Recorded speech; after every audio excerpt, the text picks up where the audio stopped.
A custom optical breadboard can match the requested footprint and still make a laser alignment station unusable.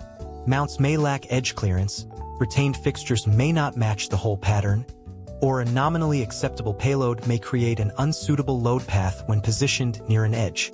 The result is restricted alignment access, delayed commissioning, and costly rework. The platform must be specified as an interface between the optical system, its support structure, and the laboratory. Before dimensions are finalized, map the optical path, major instrument footprints, adjustment travel, cable exits, enclosure boundaries, and space for future additions.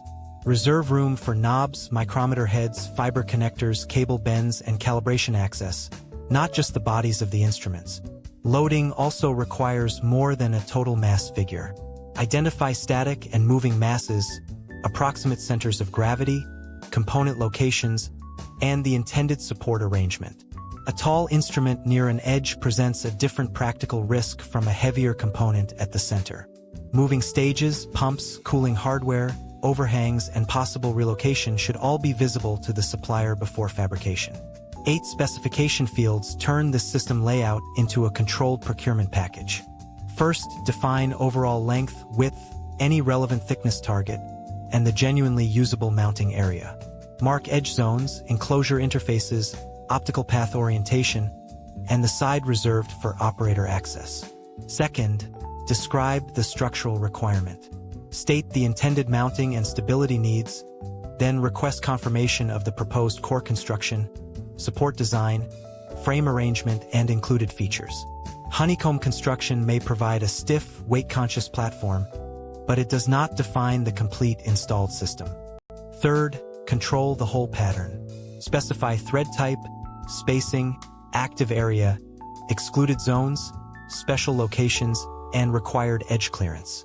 Identify every existing mount or fixture that must be retained. A dimension pattern drawing is more reliable than a text description. Fourth, document the top surface condition.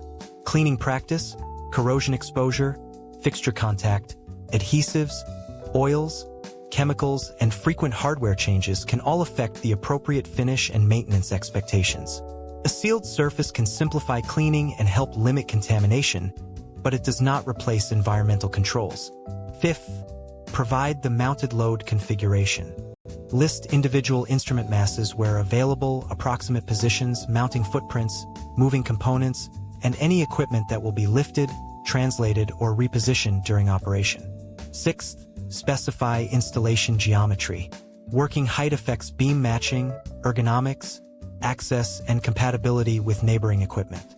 Include floor condition, leveling expectations, and any requirement to reposition and re-level the station. Seventh, define mobility. State whether the platform will remain fixed, move occasionally, or be relocated frequently. If casters are required, locking, final leveling, and stability after movement must be considered together. Eighth, establish documentation and acceptance criteria. Request approved drawings, declared construction details, interface dimensions, support and leveling information, and an agreed inspection sequence. Each field should be marked defined, awaiting confirmation, or at risk. Any unresolved item needs a clear owner and decision date. Acceptance then follows 5 practical steps. Compare the delivered overall dimensions and usable area with the approved drawing. Verify thread type, hole spacing, special zones, and edge clearances before installing equipment. Inspect the surface, supports, leveling points, and mobility hardware. Install the declared payload and confirm that working height, adjustment access, and cable routing remain practical. Finally, recheck level and alignment after commissioning, relocation, or any major load change. This process exposes assumptions while correction is still inexpensive.